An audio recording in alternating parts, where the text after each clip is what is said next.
नमस्कार दोस्तों, आज की इस वीडियो में हम लोग जानने वाले हैं टॉप 50 जीके के कुछ अति महत्वपूर्ण प्रश्न जो आपके एग्जाम के लिए बहुत ही इंपॉर्टेंट है। अगर आप गवर्नमेंट एग्जाम की तैयारी कर रहे हैं तो इस चैनल को सब्सक्राइब कर लीजिए और चलिए शुरू करते हैं वीडियो। फर्स्ट नंबर क्वेश्चन बोल रहा है, जीवन की मूलभूत इकाई यूनिट क्या है। दोस्तों, जीवन की मूलभूत इकाई यूनिट कोशिका है। और आगे बढ़ते हुए प्रश्न बोल रहा है, कोशिका के बारे में निम्न में से कौन सा कथन सही नहीं है। दोस्तों, ऑप्शन नंबर डी है, सभी देह ऊतकों में एक ही प्रकार की कोशिकाएं विद्यमान होती है। तो इसका कौन सा कथन सही नहीं है, तो डी ऑप्शन सही नहीं है। तो D is the right answer. और बहुत ही इंपॉर्टेंट प्रश्न है दोस्तों, जरूरी आप इसे देखिए। नेक्स्ट क्वेश्चन बोल रहा है, निम्नलिखित में से कौन सा कोशिकांग पादप कोशिका में पाया जाता है किंतु जंतु कोशिका में नहीं पाया जाता। दोस्तों, क्लोरोप्लास्ट ऐसा कोशिका है जो पादप कोशिका में तो पाया जाता है लेकिन जंतु कोशिका में नहीं पाया जाता है। तो chloroplast is the right answer. और नेक्स्ट क्वेश्चन बोल रहा है, कोशिका का जीवित अंश जीव द्रव्य प्रोटोप्लाज्म कहलाता है और यह किससे बना होता है। तो कोशिका द्रव्य केंद्रक और अन्य कोशिकाओं से बना होता है और जीवित अंश जो जीव द्रव्य कहलाता है कोशिका द्रव्य कहलाता है। तो option D is the right answer. और आगे बढ़ते हुए प्रश्न है, 80% से अधिक कोशिका सेल पाया जाने वाला पदार्थ है। तो जल में दोस्तों 80% से अधिक कोशिका पाया जाता है। तो डी इसका सही आंसर हो जाएगा। और ये बीपीएससी 1994 में पूछा गया सवाल है। बहुत ही इंपॉर्टेंट प्रीवियस ईयर के सवाल है दोस्तों, जो आपके एग्जाम के लिए बहुत ही हेल्प करेंगे। तो चलिए देखते हैं प्रश्न, निम्नलिखित में से किन कोशिकाओं में नाभिक नहीं होता। दोस्तों, जो लाल रक्त कोशिका है उसमें कोशिका में नाभिक नहीं होता। दोस्तों, लाल रक्त कोशिका में नाभिक नहीं होता। तो बी इसका सही आंसर हो जाएगा। और नेक्स्ट क्वेश्चन बोल रहा है, निम्न में से कौन सा कोशिकाओं में आत्मघाती वेग कहे जाते हैं। तो लाइसोसोम्स इसका सही आंसर हो जाएगा।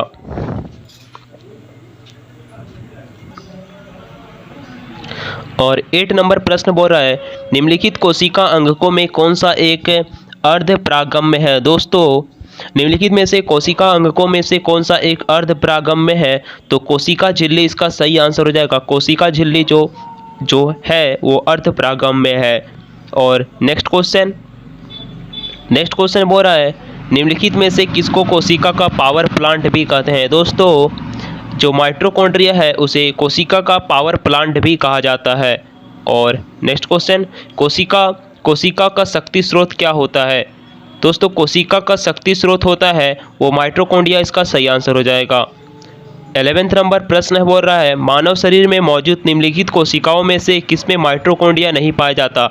मानव शरीर में मौजूद निम्नलिखित कोशिकाओं में से किसमें कौन सा कोशिका है जो माइटोकॉन्ड्रिया नहीं पाया जाता है। तो लाल रक्त कोशिका में माइटोकॉन्ड्रिया नहीं पाया जाता है, ये आप याद रखिएगा। और नेक्स्ट क्वेश्चन बोल रहा है, निम्नलिखित में से कोशिका का नियंत्रक केंद्र कौन है। कोशिका का नियंत्रक केंद्र तो केंद्रक ही कहलाता है। और नेक्स्ट प्रश्न है, निम्नलिखित की कोशिका सूक्ष्मतम जीवित कोशिका है। तो जो माइकोप्लाज्मा इसका सही आंसर हो जाएगा।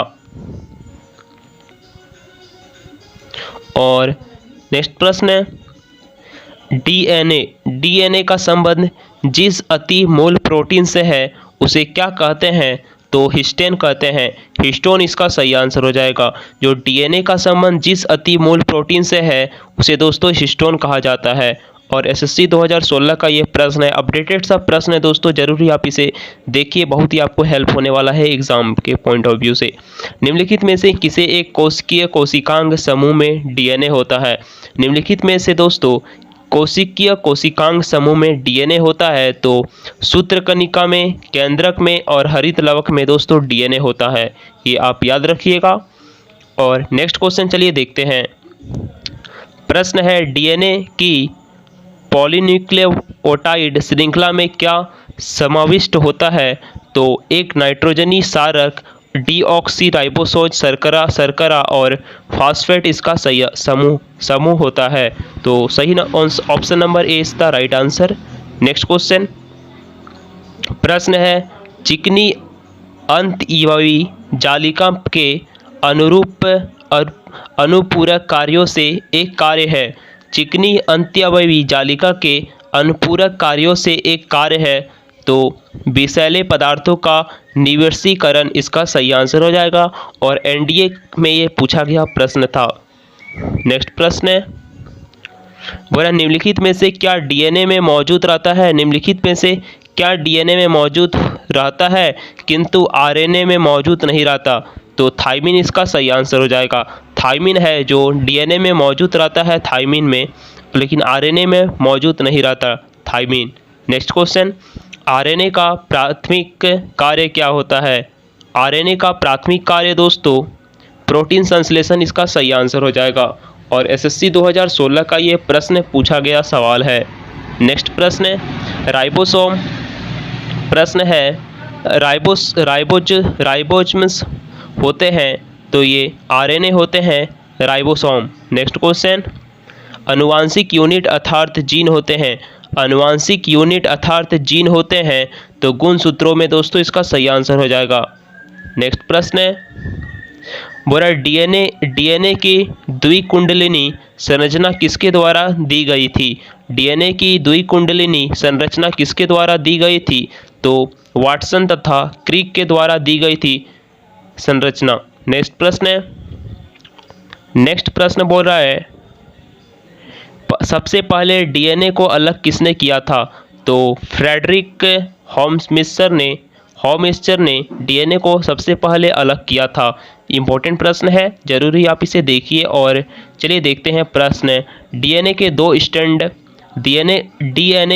दो स्टैंड बंधे होते हैं तो हाइड्रोजन बॉन्ड्स द्वारा डीएनए के दो स्टैंड्स बंद होते हैं। नेक्स्ट प्रश्न है,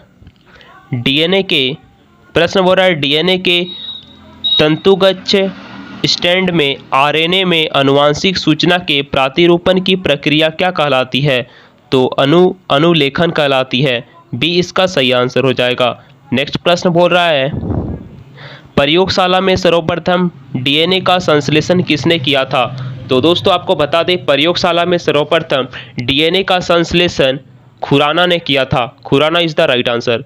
नेक्स्ट प्रश्न बोल रहा है डीएनए अंगुली छाप का प्रयोग किसकी पहचान के लिए किया जाता है?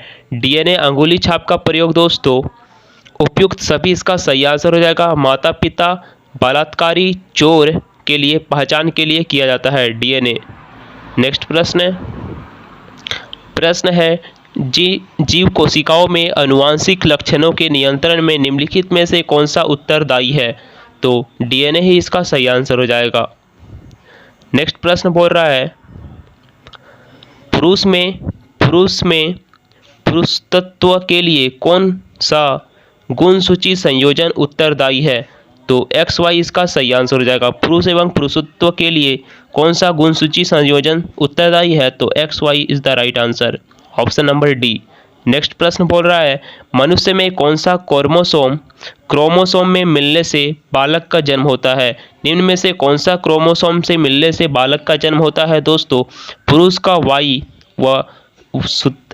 और स्त्री का X मिलने से बालक का जन्म होता है। और नेक्स्ट प्रश्न बोल रहा है 31 नंबर प्रश्न है शरीर में लगी चोट की मरम्मत के लिए किस प्रकार का सेल का विभाजन प्रयोग किया जाता है? शरीर में लगी चोट की मरम्मत के लिए किस प्रकार के सेल विभाजन का प्रयोग किया जाता है? तो केवल समसूत्रण सेल का प्रयोग किया जाता है। नेक्स्ट प्रश्न है 32 नंबर प्रश्न बोल रहा है गुणसूत्रों की आकृति विज्ञान का अच्छी तरह से अध्ययन किससे किया जा सकता है? तो मध्यावस्था इसका सही आंसर हो जाएगा। और 33 नंबर सवाल है, प्रश्न है विषाणु में निम्नलिखित में से कौन सी एक विशेषता नहीं होती? विषाणु में निम्नलिखित में से कौन सी एक विशेषता नहीं होती? तो कोशिका भित्ति की मौजूदगी इसका सही आंसर हो जाएगा। D is the right answer. Next प्रश्न विषाणुओं में होता है, तो दोस्तों विषाणुओं में या तो आरएनए या तो डीएनए होता है, तो ऑप्शन नंबर डी इसका सही आंसर हो जाएगा। और नेक्स्ट प्रश्न बोल रहा है पौधों को संक्रमित करने वाले अधिकांश विषाणुओं में क्या होता है? तो पौधों को संक्रमित करने वाले अधिकांश विषाणुओं में केवल दोहरे तंतुगुच्छ वाला आरएनए होता है। तो डी इसका सही आंसर हो जाएगा। नेक्स्ट प्रश्न बोल रहा है, विषाणुओं के संबंध में निम्नलिखित में से कौन सा कथन सही नहीं है? तो सी देखते हैं, प्रकाश संश्लेषण के माध्यम से विषाणु अपने आहार का संश्लेषण कर सकते हैं? तो नहीं कर सकते। तो कौन सा कथन सही नहीं है? तो सी इसका सही आंसर हो जाएगा। और नेक्स्ट प्रश्न है, निम्नलिखित में से सर्वप्रथम किस वायरस की खोज की गई हुई थी? निम्नलिखित में से सर्वप्रथम किस वायरस की खोज हुई थी दोस्तों? तो टीएमवी वायरस सर्वप्रथम खोज की गई थी। तो उसका नाम था टीमवेवी। तो सी इज़ द राइट आंसर। और चलिए नेक्स्ट प्रश्न देखते हैं। बोल रहा है, प्रश्न है, एड्स मानव प्रतिरक्षाहीनता विषाणु HIV के द्वारा होता है जो रेट्रोवायरस है। तो ए इसका सही आंसर हो जाएगा। नेक्स्ट प्रश्न है, जंतुओं में होने वाली फुट एंड माउथ रोग किसके कारण उत्पन्न होती है? तो विषाणु के कारण उत्पन्न होती है दोस्तों। और चलिए 40 नंबर सवाल देखते हैं। 40 नंबर, इबोला क्या है? तो इबोला एक वायरस होता है, इबोला। नेक्स्ट प्रश्न है, दूध के दही के रूप में जमने का क्या कारण है? तो दूध के दही के रूप में जमने का कारण है लैक्टोबैसिलस इसका सही आंसर हो जाएगा। लैक्टोबैसिलस के कारण दूध से दही हो जाता है।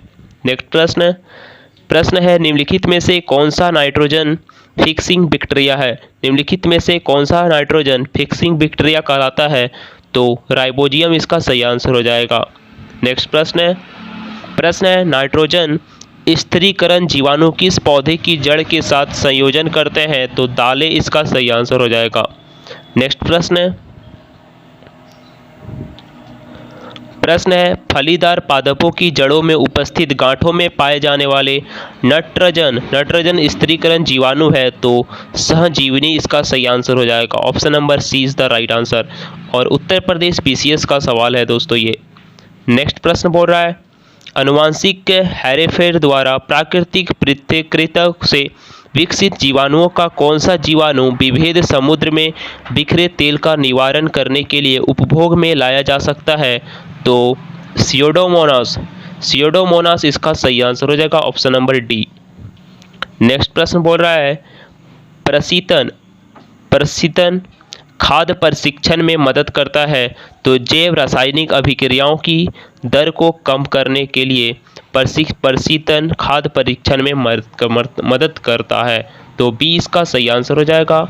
और चलिए नेक्स्ट प्रश्न देखते हैं।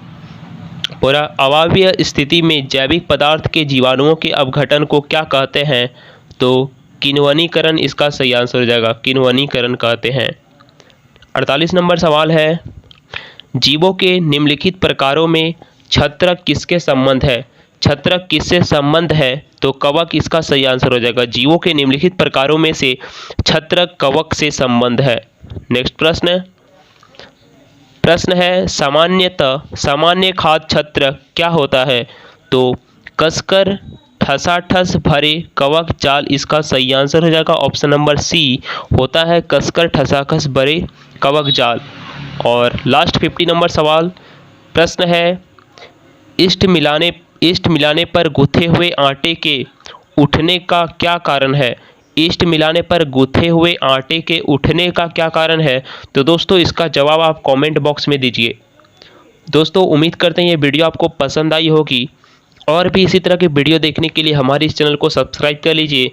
अगर आप गवर्नमेंट एग्जाम की तैयारी कर रहे हैं तो दोस्तों इस चैनल को जरूर ही सब्सक्राइब कीजिएगा। तो मिलते हैं अगले कंटेंट में, तब तक के लिए धन्यवाद। And next video coming soon, please subscribe this channel.